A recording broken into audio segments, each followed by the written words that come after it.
Bien, gracias. Buenas noches con todos los presentes. En primer lugar, nuevamente mi agradecimiento a Gladys, a Capacitaciones y al doctor Henry Ventura por la invitación a mi persona para dictar estos cursos, estos temas de Derecho Penal Parte General. En esta oportunidad con el tema de la antijuridicidad, que es un capítulo de la teoría del delito. Mi nombre es Rubén Guillermo López Rueda. Soy abogado por la Universidad Nacional Mayor de San Marcos. Actualmente me desempeño como fiscal provincial en el Distrito Fiscal de Ica.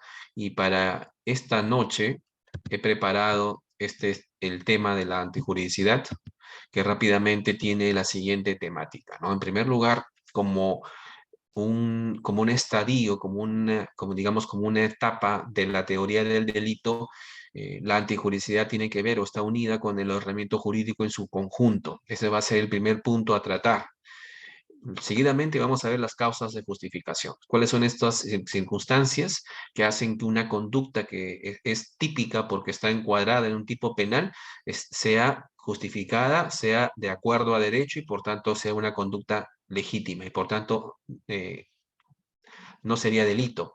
Y finalmente vamos a tocar la primera causa de justificación, que es la legítima defensa, la más importante, a la que se recurre con mayor frecuencia. Y eso lo vamos a ver seguidamente y con eso culminaremos la sesión de hoy.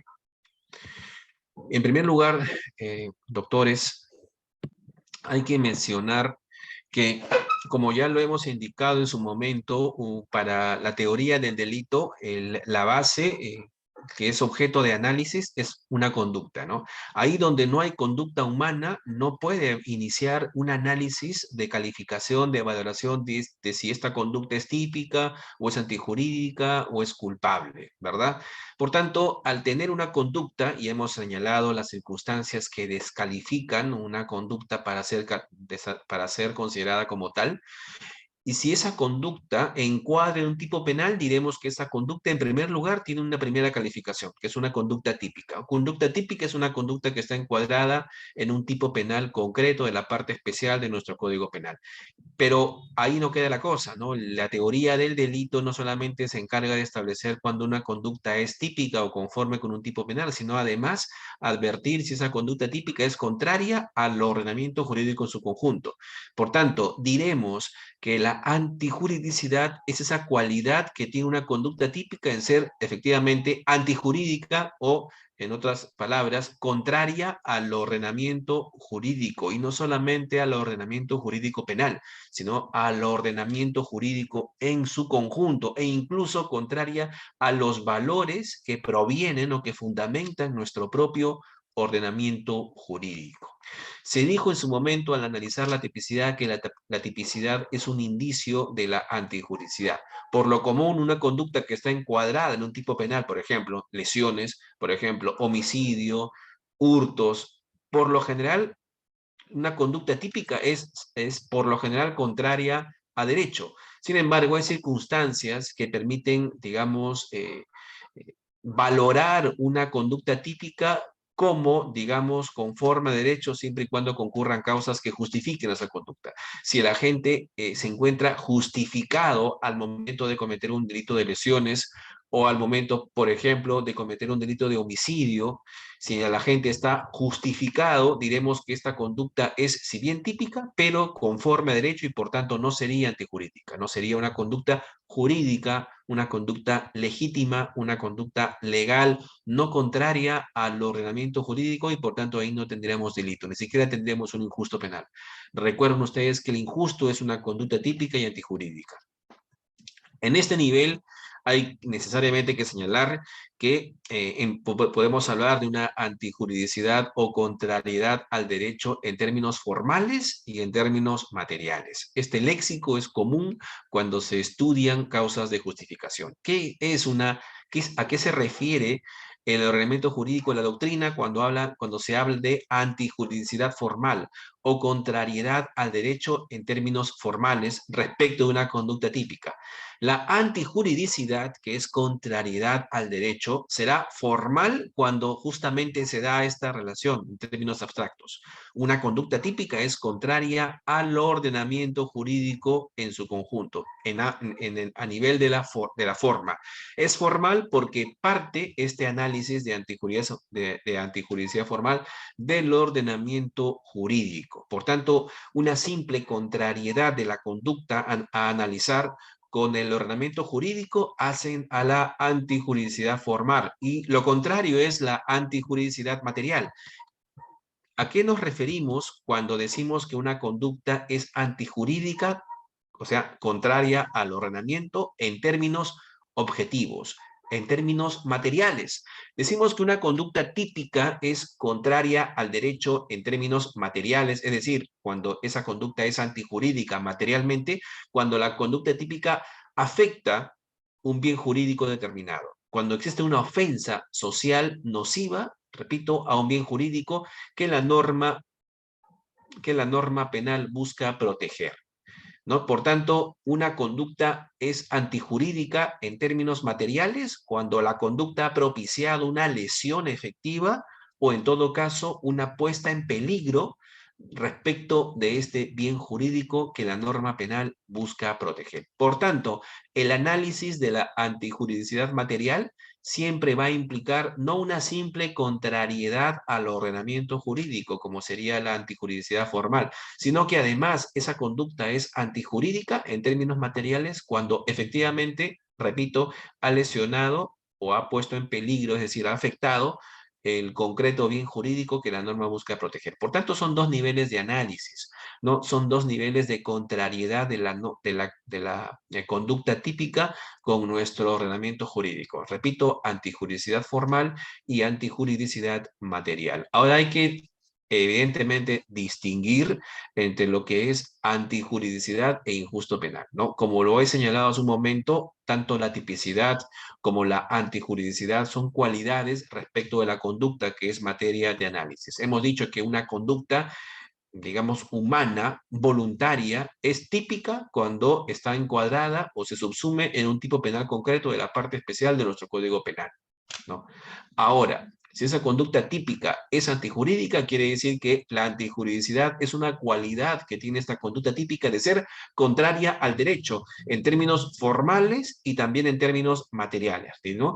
Diremos que es una conducta antijurídica o la antijuridicidad es una cualidad de la conducta típica de ser contraria al ordenamiento jurídico en términos formales y además porque esa conducta ha lesionado o puesto en peligro un bien jurídico protegido, un bien jurídico concreto. Esa es la antijuridicidad, es una cualidad de la conducta típica. En cambio, el injusto penal es no una cualidad, no es un adjetivo, sino es un sustantivo. Es el objeto de valoración. El injusto es una conducta típica y antijurídica. No es una cualidad, es en realidad lo que va a ser objeto de valoración. Si una conducta, digamos, es típica y antijurídica, diremos ahí que esa conducta lo conforma un injusto penal. Esa conducta es un injusto penal porque es típica y antijurídica.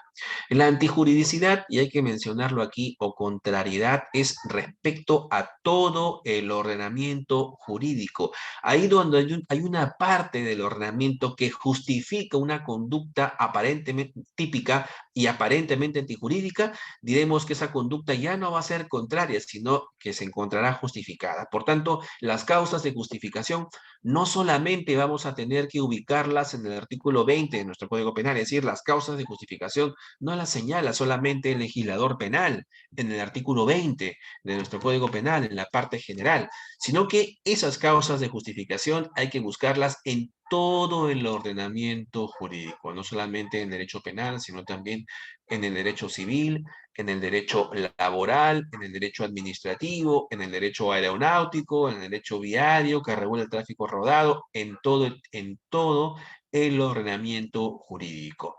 Por tanto, la antijuridicidad es común, es general, es abstracta incluso, mientras que el injusto penal puede ser más o menos grave. La antijuridicidad, repito, es una cualidad de la conducta, en cambio el injusto penal es la conducta en sí, pero ya desvalorada.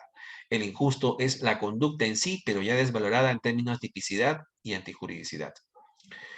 Ahora, se estila estudiar la antijuridicidad en términos negativos. Una conducta, ¿a qué me refiero? Diremos que una conducta es antijurídica ahí donde no existe una causa que justifique esa conducta. Por tanto, la antijuridicidad se estudia en términos negativos. Será, repito, antijurídica la conducta si no se encuentra justificada. Y para esto hay que estudiar una por una las causas de justificación que están reguladas en el artículo 20 del Código Penal, pero repito, no son todas las causas de justificación. Las causas de justificación hay que estudiarlas, ¿no? De acuerdo con todo el ordenamiento jurídico en su conjunto. Ahora, ¿qué son causas de justificación? Pues son aquellas que excluyen la antijuridicidad de la conducta, convirtiendo una conducta que inicialmente es típica en una conducta típica pero lícita, es decir, una conducta conforme a derecho. Por tanto, ahí cuando una conducta es lícita, no habrá en lo absoluto responsabilidad penal. Ni siquiera tendremos un injusto penal ahí. No, ni siquiera poder responder civilmente, no habrán ni siquiera daños y perjuicios, reparación civil por parte de la persona que, digamos, comete un hecho típico pero ajustado a derecho. El catálogo de causas de justificación es un catálogo, repito, números apertos en el sentido de que no todas las causas de justificación están contempladas en el artículo 20 de nuestro Código Penal, sino que diremos que están incluidas en todo el ordenamiento jurídico, en todo el ordenamiento jurídico, ¿no? No son, repito, las que tenemos en el artículo 20, ¿no? Hay que interpretar este artículo 20 con todo el ordenamiento en su conjunto. Pero las primeras causas que estudiamos son justamente las que están aquí en este articulado. Ahora, hay que señalar que es distinto hablar de causas de justificación, causas que justifican una conducta que hacen legítima o legal una conducta, de las causas de exculpación o las causas de inculpabilidad, que son cosas distintas. Las causas de justificación no solo impiden la pena, sino que convierten el hecho en lícito. El hecho que es típico lo convierten en lícito y por tanto conforme a derecho. Impiden las causas de justificación no solamente la pena, sino también la ilicitud de la conducta. En cambio, por el contrario, las causas de inculpabilidad o de exculpación se analizan al nivel de la culpabilidad, que es el tercer o cuarto estamento, la cuarta etapa de la teoría del delito. Recuerden, cuando tenemos una conducta típica y antijurídica, tendremos ahí un injusto penal. Por lo menos hasta ahí podría responder un partícipe, como lo vimos en la sesión anterior, ¿verdad? Si tenemos una conducta típica y antijurídica, tendremos un injusto penal. Además, para que la persona pueda responder penalmente, se requiere que sea culpable. Por tanto, el reproche en el injusto es a la conducta en sí. Pero cuando analizamos la culpabilidad, el reproche ahora, la desvaloración se hace respecto de la persona. La culpabilidad es un reproche personal. Por tanto, las causas de exculpación tienen que ver justamente o impiden la imposición de la pena, pero no van a impedir el injusto. Lo que se refiere a las causas de culpabilidad tienen que ver con un injusto penal. Ahí vamos a tener una conducta típica y antijurídica, pero si concurre una causa de inculpabilidad, lo único que se va a impedir es la pena. No se va a impedir la reparación civil, por ejemplo. Y aquí hay una diferencia, ¿no? Tenemos una causa de justificación que es, por ejemplo, el estado de necesidad. El estado de necesidad es una situación peculiar en donde una persona se ve, digamos, en una situación extrema en la que va a tener que preferir un bien jurídico de mayor valor por encima de bienes jurídicos de menor valor. Por ejemplo, prefiero la vida antes que el patrimonio de una persona X, por ejemplo. Por tanto, voy a tener que elegir un bien preponderante por encima de otro. Ese se llama el estado de necesidad justificante, pero además, como una causa de justificación, tenemos también un estado de necesidad exculpante que se analiza como una causa de exculpación. En el estado de necesidad exculpante es, por ejemplo, el debate o la confrontación de bienes jurídicos de la misma jerarquía, ¿no? Ahí donde tenemos que elegir entre la vida de uno y la propia vida, diremos que estamos ante una situación apremiante es un estado de necesidad no justificante, sino exculpante, que se analiza al nivel de la culpabilidad, ¿no? Entonces, en estado de necesidad puede ser o bien justificante, que se analiza a nivel de la antijuridicidad, o bien exculpante, que se analiza a nivel de la culpabilidad. Ahora, existen teorías que buscan justificar o fundamentar, perdón, estas causas de justificación, ¿no? Las teorías pueden ser teoría monista de la justificación o teoría, acá está, pluralista de las causas de justificación. Es sencillo, las teorías monistas o la teoría monista de la justificación buscan, digamos, encontrar un único fundamento para todas las causas de justificación que tenemos en nuestro ordenamiento jurídico, ¿no? Ahí donde, digamos, se señale, se indique, ahí donde se indique que todas las causas de justificación tienen como fundamento la utilidad, más utilidad que daño social, o cuando se diga que las causas de justificación tienen como fundamento la utilización de un medio adecuado para alcanzar un fin reconocido por el orden jurídico, o en todo caso la ponderación de valores. Estamos hablando de teorías monistas en el sentido de que buscan un único fundamento, una única justificación para las causas de justificación propiamente dichas, ¿verdad? Entonces, estas teorías no permiten, evidentemente, distinguir entre las distintas causas de justificación. Ahí donde buscan encontrar un fundamento único para todas las causas de justificación, ahí es donde cometen el error de, digamos, eh, igualar, de considerar que todas las causas de justificación tienen la misma naturaleza cuando no lo es. No es igual hablar de legítima defensa que, por ejemplo, obrar en el ejercicio legítimo de un derecho, o el consentimiento, ¿no? Entre otras, ¿verdad? O el estado de necesidad justificante no tiene la misma naturaleza que una legítima defensa, ¿no? Partiendo que los requisitos para una u otra son distintos, ¿no? Por tanto, para un caso en concreto, tendremos que analizar si en este caso en concreto, donde tenemos una conducta que es típica y que podría estar justificada, habría que analizar si esta conducta típica cumple con todos los requisitos de la legítima defensa, o bien, por ejemplo, de un estado de necesidad justificante, o en todo caso puede ser el ejercicio legítimo de un derecho. Por tanto, el distinguir causas de justificación, el distinguir los distintos requisitos de cada una de estas causas de justificación nos permite, digamos, analizar, ponderar, valorar, de tal suerte que una conducta típica podrá estar justificada si concurren los requisitos, si encuadran los requisitos de una u otra causa de justificación, ¿no? Ahí es un tema de valoración, ¿no? De decidir qué causa justifica en mejor medida una conducta típica.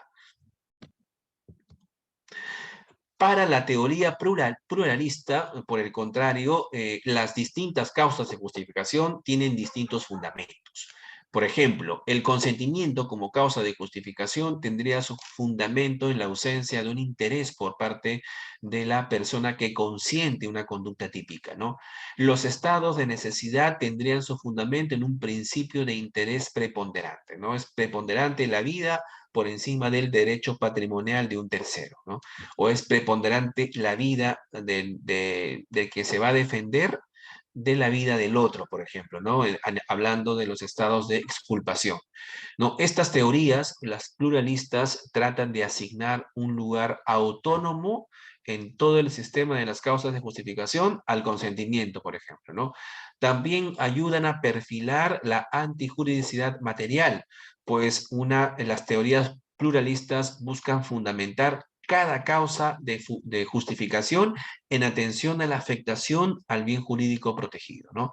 Y además, estas teorías pluralistas, digamos, coadyuvan a combinar principios, ¿no? El análisis de los distintos principios que fundamentan cada causa de justificación sirven como directrices interpretativas para cada causa, ¿no? Por ahí cuando tengamos en nuestro quehacer diario como abogados, litigantes o como fiscales o como jueces determinadas circunstancias que podría encontrar alguna justificación, luego de analizar digamos, en gabinete, cuáles son los presupuestos de cada causa de justificación. Ahí tendremos que recién trasladar estos conocimientos, estos requisitos de cada causa de justificación, y por eso estas clases que son importantes a nuestro caso en concreto. Podemos inclusive analizar que en un caso que está bajo análisis, por ejemplo, un efectivo policial que ha disparado y ha matado a una persona que estaba cometiendo un asalto, por ejemplo, podríamos analizar si encuentra mayor fundamento o se encontraría mejor justificada esta conducta en efectivo policial en una causa de justificación, ejercicio legítimo de un derecho o en el cumplimiento de un deber, obediencia debida o en todo caso una legítima defensa. Por eso es que es importante analizar en primer lugar cuáles son los presupuestos de cada causa de justificación, de los fundamentos que son distintos de cada causa de justificación, para recién ahí analizar si esta conducta que es típica encuentra o no justificación y en qué causa de justificación en concreto, ¿no? ¿Cuál es la que, digamos, mejor calza a esa conducta sometida a análisis? Por eso es que es importante el análisis de las teorías pluralistas que buscan distinguir estas causas de justificación. ¿Es posible trasladar una causa de justificación de un ordenamiento jurídico a otro? No. Según el principio de unidad del ordenamiento jurídico, sí podrían trasladar una causa de justificación sin ningún tipo de objeción del derecho civil al derecho penal. Por ejemplo, ¿no? El derecho de retención, por ejemplo, de los mecánicos, ¿no? Ahí cuando yo entrego mi vehículo al mecánico para que lo repare, pero me olvido cancelarle la reparación de tal suerte que el mecánico retiene mi vehículo. Yo no podría decir ahí que el mecánico podría estar cometiendo una conducta típica de repente de retención, una apropiación, sin embargo se encuentra justificada en el sentido de que está respondiendo ante está ejerciendo un legítimo derecho, ¿no? Derecho de retención respecto a un vehículo que tiene que entregarme, pero que no me lo va a hacer, no me lo va a entregar porque yo no he cancelado el pago del servicio, por ejemplo, ¿no? El ejercicio de un derecho de retención, ¿no? Que podría funcionar como una causa de justificación. Esos derechos, esas causas de justificación se pueden trasladar sin más del derecho civil al derecho penal, según la teoría o el principio de unidad del ordenamiento jurídico, no habría ningún inconveniente. Sin embargo, actualmente una causa de justificación no puede ser trasladada de manera automática, ¿no? Puesto que existe una teoría de los conceptos propios del derecho penal.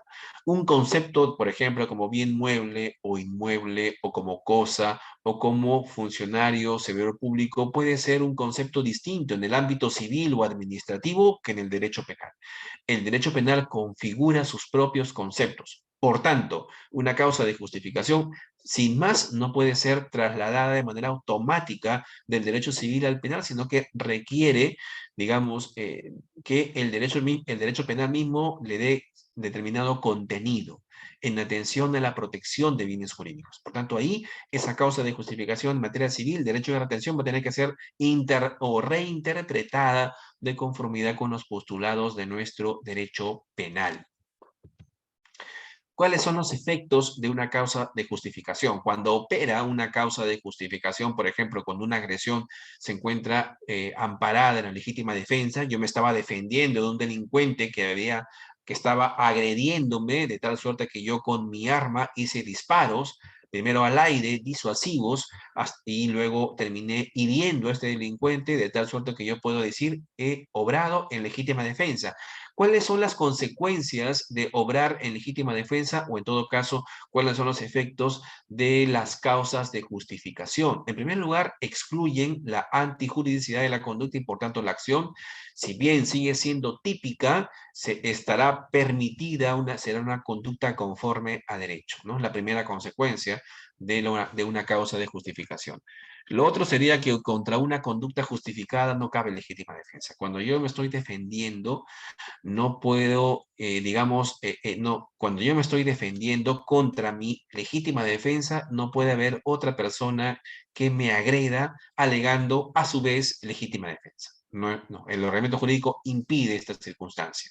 Por tanto, contra una conducta que se encuentra justificada no cabe una legítima defensa, pues la persona que agrede ilegítimamente ¿no? Y contra quien yo me estoy defendiendo, esa persona que me está agrediendo ilegítimamente, que me está asaltando, por ejemplo, que me está lesionando, o cuando es un enemigo, por ejemplo, y me ha encontrado caminando, transitando, y de pronto me ha interceptado y me comienza a golpear. Contra esa persona que me está hurtando o que me está robando, yo puedo, digamos, defenderme.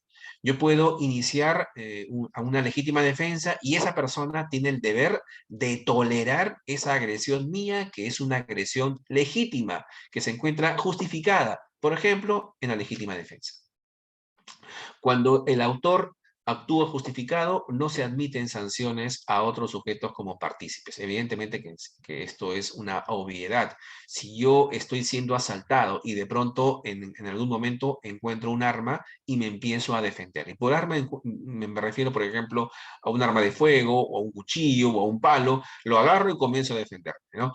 Si hay otras personas partícipes de esta legítima defensa de mi persona, si yo me encuentro justificado, no cae pues una sanción penal hacia mi persona, ni tampoco hacia los otros partícipes o terceros que están colaborando conmigo en una causa de justificación, ¿no? Y esto como consecuencia del principio de accesoriedad limitada que recuerden ustedes, vimos la semana pasada. Ahora, la provocación intencional de una situación que permita invocar una causa de justificación excluye la justificación. ¿A qué me refiero? Si yo intencionalmente he propiciado, por ejemplo, que mi enemigo, he propiciado una causa de justificación para yo poder alegar una legítima defensa, si yo he provocado esa situación, yo no podré decir que estoy actuando en legítima defensa. Por ejemplo, yo he provocado de manera suficiente a mi enemigo para que mi enemigo inicie una agresión hacia mi persona, por ejemplo, ¿no? Si yo he intencionalmente provocado esa situación, yo luego no podré, agrediendo a mi enemigo, no podré decir yo estoy defendiéndome, ¿no? Porque yo he propiciado esa situación. Si yo he propiciado que mi enemigo me agreda, ¿no? Y yo luego no podré alegar legítima defensa cuando repelo esa agresión y lo agredo a él. No, no hay una causa de justificación o no se podría alegar legítima defensa en estas circunstancias. Ahora, no es posible aplicar una medida de seguridad u otra sanción cuando una conducta se encuentra justificada. Si yo me estoy defendiendo ante una agresión ilegítima, por ejemplo, yo me estoy defendiendo ante el ataque de un ladrón, yo no, contra mi conducta defensiva, no cabe que me apliquen una medida de seguridad, ninguna sanción, ¿no? Cuando se comprueba la existencia de una causa de justificación, el juzgador está exento de verificar culpabilidad.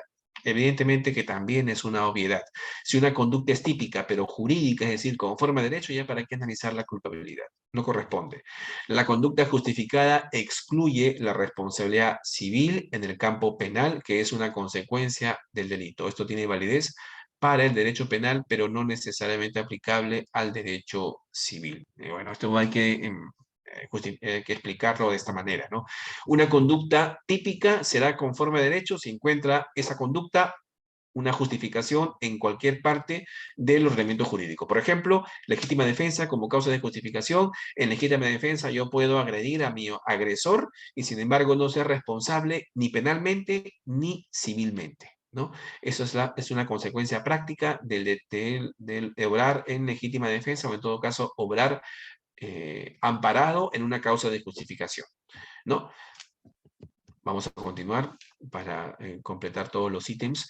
Las causas de justificación tienen aspectos objetivos y también subjetivos. Para decir que una persona ha obrado con un amparado en una causa de justificación, cuando una persona, digamos, ha realizado una conducta típica, pero conforme a derecho, es decir, porque hay una causa que justifica su conducta, tenemos que analizar dos aspectos de esta conducta, que es de esta conducta, digamos, que justifica una conducta típica, y es el aspecto objetivo y el aspecto subjetivo de las causas de justificación. No es suficiente que objetivamente el sujeto esté, digamos, justificando la conducta, esté obrando con una causa de justificación, por ejemplo, con legítima defensa. No, sino que el autor tiene que tener el conocimiento y la voluntad, y aquí va el aspecto subjetivo, de que está realizando una causa de justificación. Por ejemplo, para comprobar una legítima defensa, que es una causa, la más importante causa de justificación, para comprobar que estamos ante una legítima defensa, no basta comprobar que el sujeto se defendió en términos objetivos, en términos ontológicos, sino que además hay que probar que el sujeto tenía el conocimiento y la voluntad de que se estaba defendiendo ante una agresión ilegítima, de que estaba repeliendo una agresión ilegítima y que actuó con voluntad de defenderse, ¿no? Este conocimiento y voluntad tiene que existir en el agente que se está defendiendo, por ejemplo, legítima defensa, para decir que estamos ante una causa de justificación. Ahora, hay cierto sector de la doctrina que señala que, digamos, estas exigencias subjetivas a una persona que está obrando con una causa de justificación no serían necesarias para efectos de calificar una causa como una causa como una conducta justificada.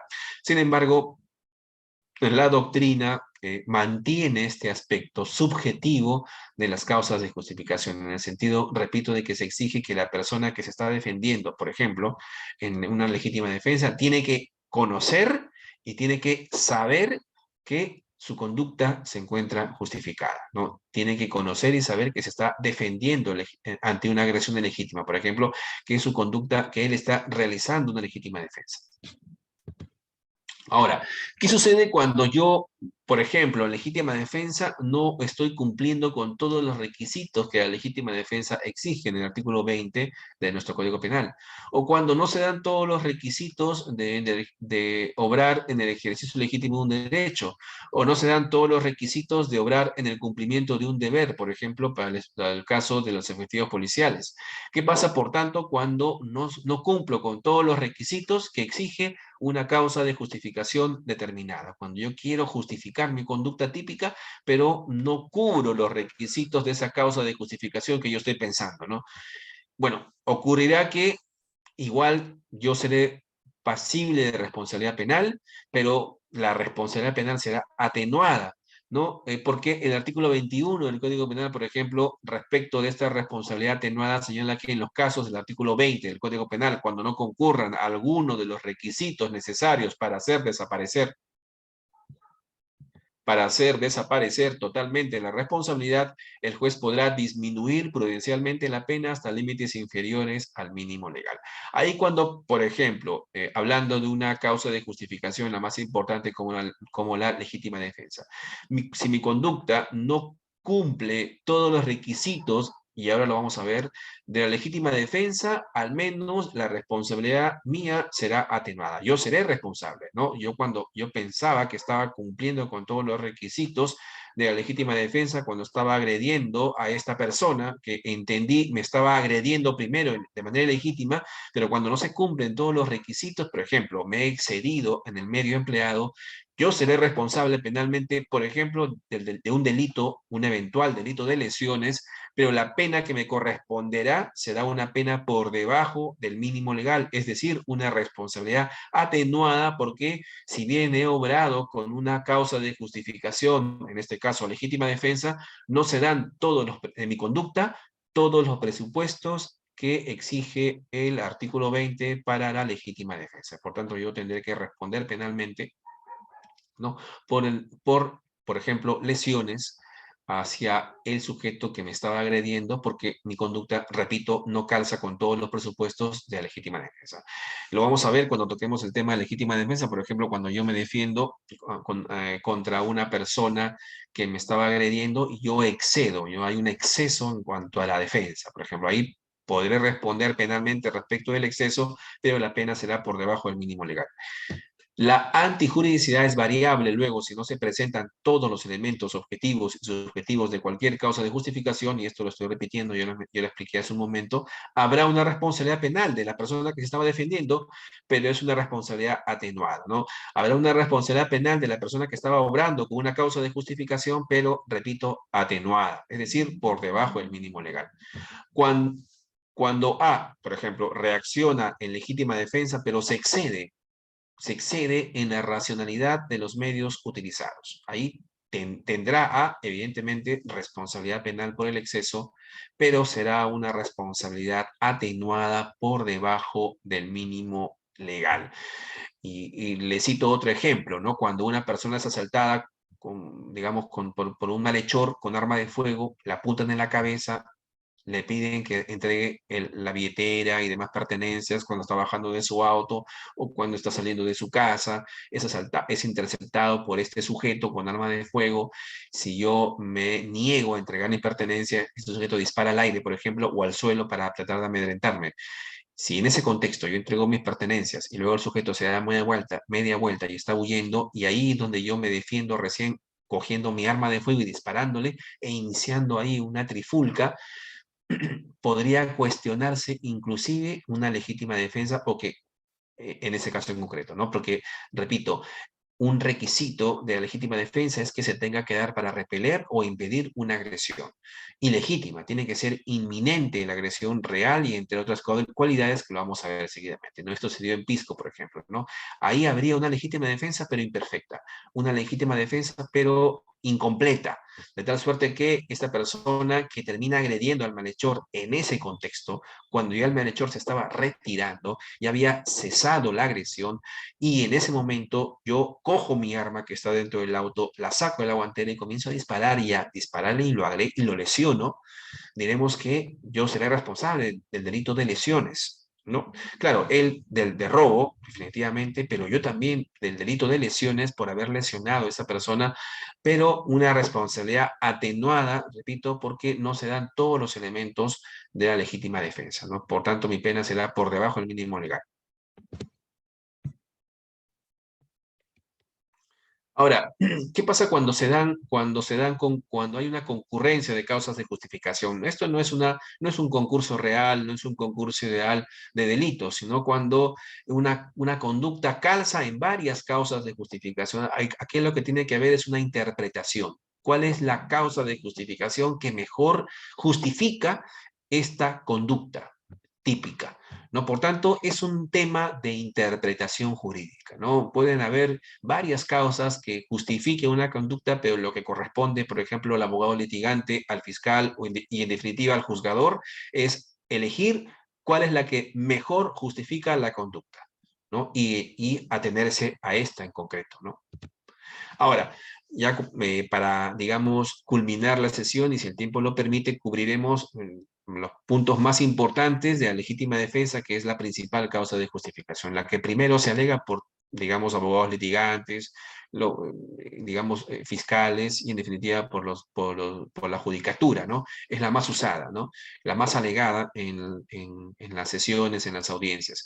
Esta legítima defensa como causa de justificación tiene amparo legal en el artículo 20, ¿no? Mal nombrado inimputabilidad, ¿no? No es propiamente lo que regula el artículo 20 causas de inimputabilidad, sino que son causas que eximen de responsabilidad penal, ¿no?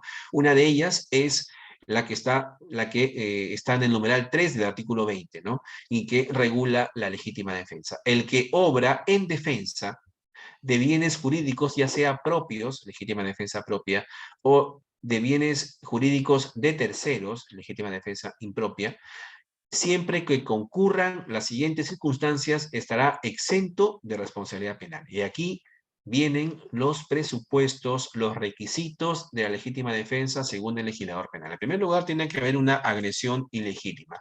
Primer presupuesto. Segundo presupuesto, tiene que haber una necesidad racional del medio que está utilizando el defensor para impedir la agresión, por ejemplo, cuando es una agresión inminente, o para repeler la agresión cuando está siendo agredido, es decir, la agresión es ya real, efectiva, ¿no? Y el tercer presupuesto es la falta de provocación suficiente del que se defiende, ¿no? El defensor no debe haber provocado de manera suficiente la agresión ilegítima, ¿no? Son los tres presupuestos. Acá podemos analizar ya un concepto de legítima defensa. La legítima defensa es una defensa necesaria, en primer lugar, que realiza o bien la propia víctima, y aquí hablamos ya de legítima defensa propia, o bien un tercero, legítima defensa impropia, ante una agresión ilegítima. que no ha sido provocada de manera suficiente por mi persona. Yo puedo haber provocado a una persona en el bar, por ejemplo, con unos chistes grotescos, ciertas burlas, ciertos comentarios hacia un compañero de mi trabajo, pero sin embargo, esa provocación puede no ser suficiente, de tal suerte que ante lo mínimo es muy susceptible mi compañero de trabajo, le gasto una pequeña broma que, digamos, es el detonante para que mi compañero, ¿no?, tenga poca correa y empiece a agredir. Esa agresión es ilegítima, porque no ha sido provocada suficientemente por mi persona. Ha sido provocada, sí, pero no suficientemente. Y ahí vamos a analizar qué se entiende por provocación suficiente. Pero, por ejemplo, si yo le gasto bromas, chistes de menor valor, insignificantes, pero que en mi compañero de trabajo sirvieron de detonante para que él empiece a agredirme, yo podré alegar, si empiezo a defenderme y empiezo a lesionarlo, que estoy obrando con legítima defensa, ¿no? El fundamento de la legítima defensa no es otro que el siguiente: el derecho no puede soportar o ceder ante las injusticias, ante lo injusto, y por tanto, este fundamento tiene dos ideas bases. En primer lugar, tiene que ver con un aspecto individual, y luego con un aspecto más abstracto, ¿no? El aspecto individual es que yo estoy protegiendo un bien jurídico, concreto, cuando yo me defiendo o cuando una tercera persona está defendiendo mis bienes jurídicos, ¿verdad? Tiene que ver con un aspecto individual. Solo importa aquí la defensa ante la agresión antijurídica, porque puesto que hay un bien jurídico que está siendo afectado, por ejemplo, la vida, la integridad física o mi patrimonio. Tiene que ver este primer principio con la protección de un bien jurídico en concreto. Y el segundo principio tiene que ver con un aspecto más abstracto, es decir, cuando yo me estoy defendiendo de una agresión o yo estoy defendiendo a una tercera persona que está siendo agredida, ojo, estamos hablando acá de la legítima defensa, lo que estoy haciendo es, digamos, manteniendo el orden jurídico. La legítima defensa está dirigida, según este segundo principio, a la afirmación del derecho, a la defensa de terceros. Y por tanto, no cabe hablar de legítima defensa cuando no se tenga esta finalidad. Por ejemplo, cuando una persona ha propiciado de manera deliberada una agresión ilegítima para poder agredir a su enemigo, ¿no? Cuando hay creaciones intencionadas, maquinadas, de situaciones que permitirían una legítima defensa, ahí no cabría legítima defensa. Por tanto, estos son los dos principios que fundamentan legítima defensa. Un aspecto individual, es decir, de protección. Yo estoy protegiendo un bien jurídico concreto, ya sea mi propia vida o integridad física. Y un aspecto supraindividual, en el sentido de que protegiendo mi propio bien jurídico, vida e integridad, yo estoy afirmando o estoy haciendo respetar el ordenamiento jurídico. Ahora, hay un deber de tolerancia en en el agresor respecto de la persona que se está defendiendo. Hay un deber del agresor ilegítimo en soportar esta defensa, puesto que la necesidad de autocomposición de la propia libertad organizativa frente a comportamientos directamente encaminados a negarla, hacen que el agresor tenga el deber de soportar que el que está siendo agredido se defienda, ¿no? El deber de tolerar la acción defensiva se basa en la responsabilidad por el propio comportamiento. Si yo estoy originando con mi comportamiento afectación de bienes jurídicos de manera ilegítima, sin justificación alguna, yo estoy en el deber de tolerar que estas personas se defiendan ante mi agresión ilegítima. ¿Cuáles son los requisitos de una legítima defensa? Ya, los requisitos de una legítima defensa son en concreto tres, ¿no? Tenemos una agresión ilegítima, que es el primer requisito y es el más importante. En realidad, si no hay agresión ilegítima, no tendríamos ni siquiera una legítima defensa imperfecta y tendría que responder penalmente por la agresión en su totalidad. El primer, por tanto, requisito es la agresión ilegítima, la que primero se da en el momento, en el tiempo.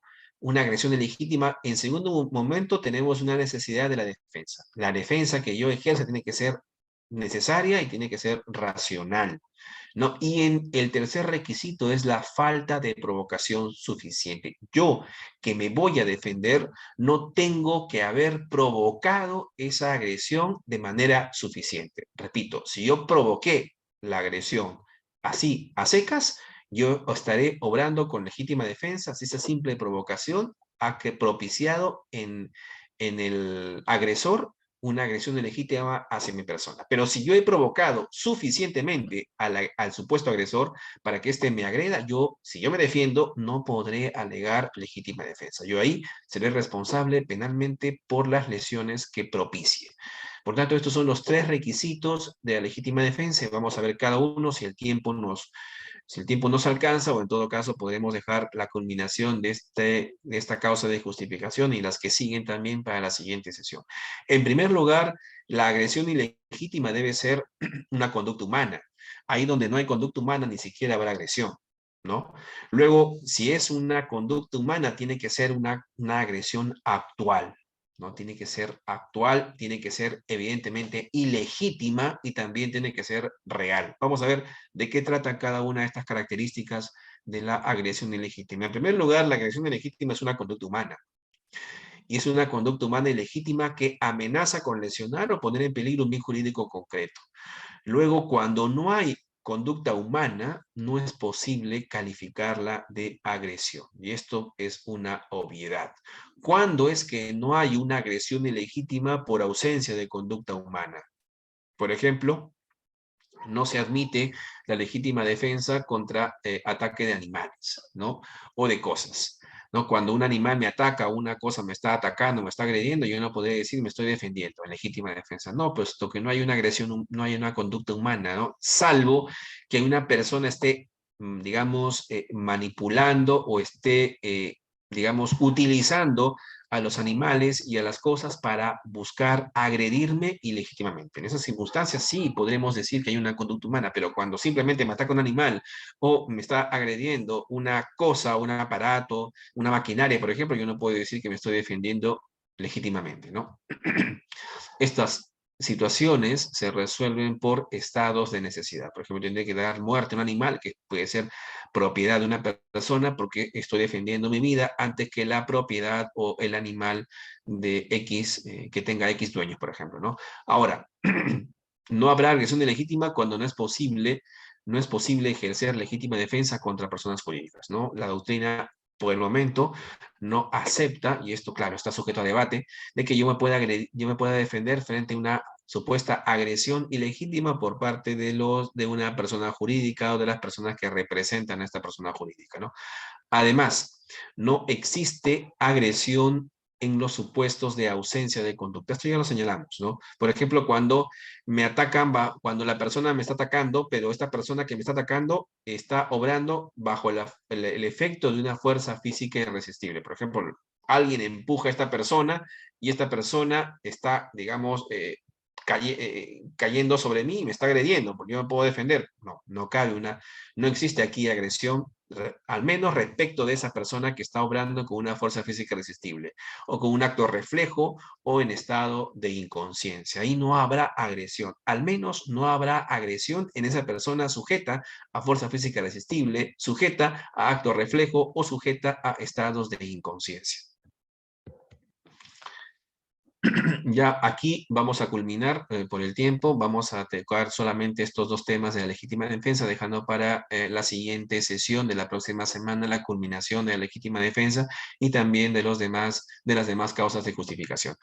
Eh, la agresión, la agresión de inimputables o por error. Yo puedo defenderme contra un inimputable que me está agrediendo de manera legítima, o yo puedo defenderme respecto de las personas que están, digamos, agrediéndome por error.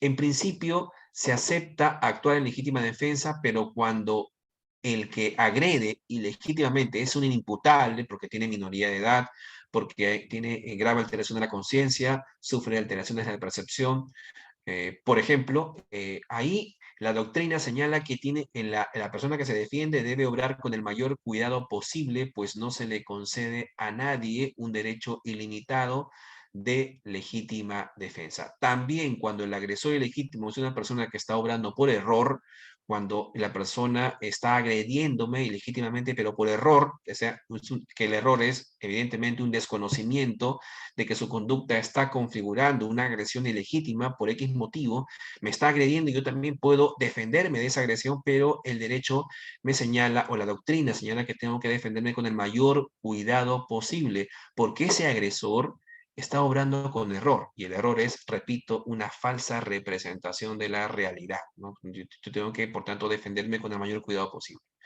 Ahora, cabe una agresión por omisión. La agresión ilegítima puede ser por acción o también puede ser por omisión. Por ejemplo, e incluso puede ser una agresión ilegítima por omisión propia o por omisión impropia. Y esto lo vamos a ver también cuando toquemos el tema de los delitos de omisión propia o impropia, o delitos de comisión por omisión del artículo 13 del Código Penal. Pero acá basta solamente este apartado para explicar que una agresión ilegítima puede ser también realizada por omisión y propia e impropia.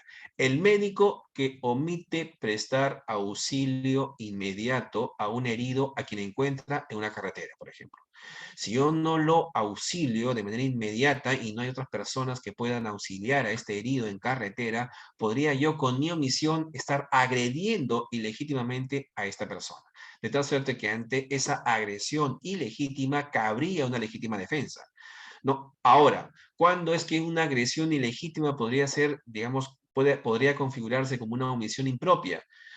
Cuando, cuando el agresor tiene una posición de garante respecto de la víctima o del defensor.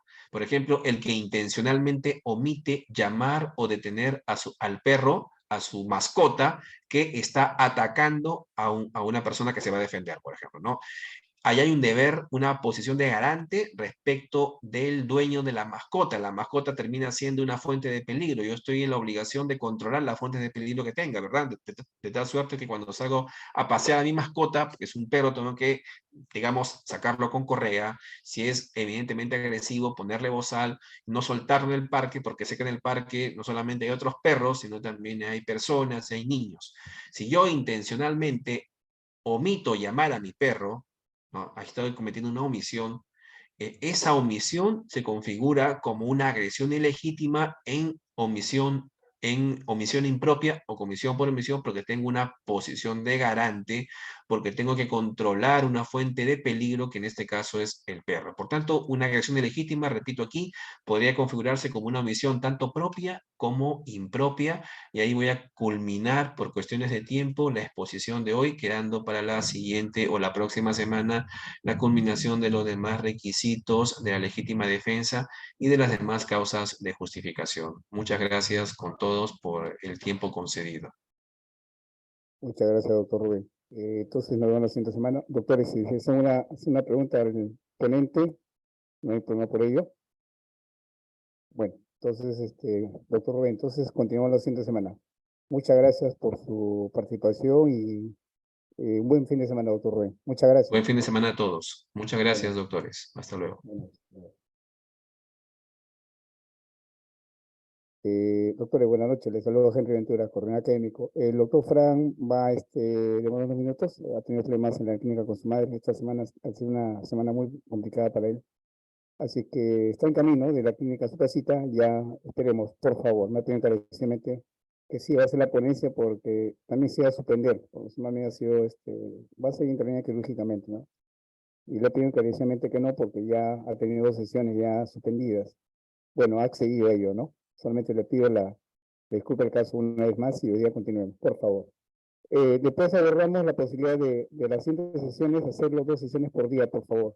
Eso lo coordinamos con ustedes, para ya no dilatar más el tiempo. ¿Qué les parece? Eso lo coordinamos con ustedes al final de la sesión, con el doctor Fran Amasi. ¿Qué les parece? ¿Sí?